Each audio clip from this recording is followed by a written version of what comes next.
So, number one, understanding the Black men. So, if you don't know the Black series, they're all standalone books that just basically have men in it with problems.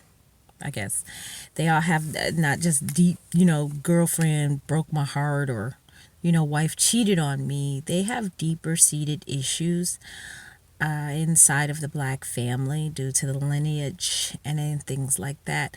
And in this book, I kind of wanted people to understand that it did the blood of the black men have affected a lot of their decisions in life, whether they deny it or not. A lot of people who know the series is in love with like the really weird ones. That's really crazy. There are currently four books in the series. So there is Love Like This, Hope is Love, Revenge of Three, and The Mysterious Mr. Black. Black's Innocence makes up the fifth one, and then there is one more book to go. And that would be it for the Black line, but currently, right now, we're in Black's Innocence. So, understanding the black men, Tyler has always had his bad blood, and he's always denied his family.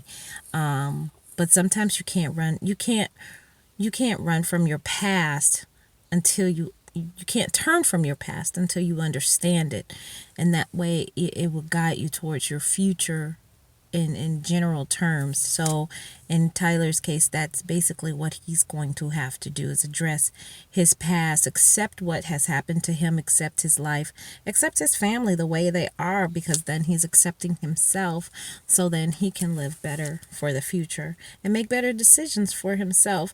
Love decisions. That's always said. I always tell people, make love decisions for yourself. But you can't really love yourself if you don't understand yourself and why you do the things you do. So that in terms, that's why, that's one of the takeaways I want to kind of generally get readers to understand in that regards. So number two, a reader takeaway from Black's Innocence would be bad things happen to good people. Lauren has planned for the perfect life, the perfect relationship. I mean, she's planned for everything, and I always, in the bit, I always say, nothing. She plans for the perfect life, but nothing could prepare her for him, and that in turn tells pretty much what the whole story is based on, is that we plan and we plan and we plan. And I think someone uses, I think I've heard a saying that says, when we make plans, God laughs. And that's kind of where this whole thing is coming from, is that Lauren has planned for everything to be perfect in her life. But we always plan for what we want, but not what everybody else wants. And people say, well, everybody else not about my life or a part of my life. We still should be planning for, plan A, plan B, plan C. I like how Will Smith says, if plan A don't work, go to plan B. If plan B don't work, go to plan C, and keep it going. And I've even had to take this theology into my own life, because as a single mom, I used to say my middle name was Murphy's Law. So everything that bad could happen will happen. And no matter, even though I am a positive person, I mean, I always stay positive. There's always a silver lining, even in hell. That's with all my theories, and in this regards, but bad things do happen to good people, but we just have to learn how to deal with them. We could say, hey, I did everything I was supposed to do. Why is this happening to me? And we could go off in the corner and sit and cry about it. But then we just have to, we really, I always say, I give myself a chance to cry about it and pout about it and be mad about it. But then we have to get up and get going. Everything in my life that has happened to me, I usually give myself a time limit. I say, okay, I get a week to bawl about this and scream and cry about it. But then, Sylvia, after this, you got to just get over, get going, get God, get over, get going, get God, right? Yeah, great alliteration. So, but it is true in terms of things that we have in our lives that we know have happened that are bad, we can't sit there and really let life run us over while we sit around, on the tracks and let, things fly by. We have to just get going and just leave it in God's hands. Don't sit up there and say, oh, I'm going to get my enemies back and I'm going to change the world by taking out my enemies and blah, blah, blah. Karma is a bitch. When people do things to you, and karma is going to come back, and she sure doesn't like other people doing her job. And I've always believed in, if you wish bad on others, it comes back tenfold. So even for my enemies, I don't wish bad on others, but I always like say, okay, karma, be my friend. Can you hook a sister up?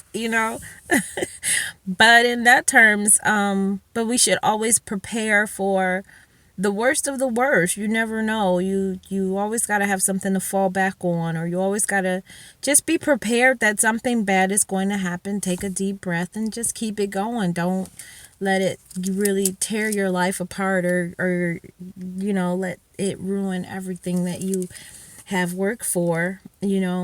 But yeah, bad things do happen to good people. That's always going to happen in life. I can't really say, how to prevent this. There's no way to prevent bad things from happening. They're just going to happen. And what we can do is, like I said, get up, get going, and get God. Just, pray more, do more, and be more to get over where you are. It's just kind of like a stoplight in life. Sooner or later, it's going to turn green. So, hey. Last thing is, love comes whenever you least expect it and not when we plan for it. People always say, hey, this is how I'm going to fall in love, or this is Mr. Right, this is what my Mr. Right is going to be, and things like that. And, oh, this is the kind of guy I want. But then they end up like falling in love with something that they just couldn't imagine. And even in my love story, I had my list of, okay, this is what I want, this is what I want, this is what I want. And then what God sent to me was not only the things that I want, in which I didn't even see the things that I want right away in him. It was the things I needed that I saw right away, which I'm kind of glad that it was. He presented the things that I needed in life. A friend, a confidant. I mean, just a person who, I could really see myself leaning on, and not even as a lover, as a really good person. Someone who understood my insane. I didn't have to put the crazy in the box like I have to do with other people, or in other relationships. I usually had to put the crazy in the box. So, when the love came to me, it was kind of like, I got the things that I needed first, and then it was like, oh my God, this is just what I wanted, and then, little things that I wanted would come floating to the surface. And it was kind of like a cherry on top of a great relationship sundae, I guess. Yeah, that's how I can actually put that. It was, it was those wants were like little cherries on top of a excellent sundae. He was actually a great cherry on top of my life. It was a cherry on top of my sundae in life, because, if you're dependent upon the person who loves you to be, that yin to your yang, or that other piece to the puzzle that you need to get ahead, then you're looking in the wrong direction. I think that person is supposed to be, like I said, the cherry on top of life's sundae, and that's what he was. It was just a really, really good cherry. He gave some really good cherries. And so, like, I didn't plan it. I'd never planned to fall in love like that. And I mean, I've written a million romances in my head, and I guess I don't think I've ever written a romance like the one that I've had in real life. So I gotta kind of thank him for that, for giving me that. But in this book in Lauren, she has planned for this is the way my life is going to be. This is how, me and my husband are going to be, and things like that. And in regards, that's not what happened. That's not what occurred. But she finds herself falling in love with this person, this other person that she of course doesn't like. That's always great in a romance book. But she doesn't like at first, but he's giving her what she needs. And sometimes like I said, love comes when you least expect it. And we should keep ourselves open to opportunities of magic. And I know that kind of sounds weird to say, as an adult and living in reality, but if we don't believe that the unexpected can happen, then you are not preparing your heart, your mind, and your soul for the beauty of life. I guess that's a good thing. That's that's off the cuff too. And I do love that. I'm gonna TM. But I think that's what has happened. So I'm gonna get out of here. I've talked long enough. Long.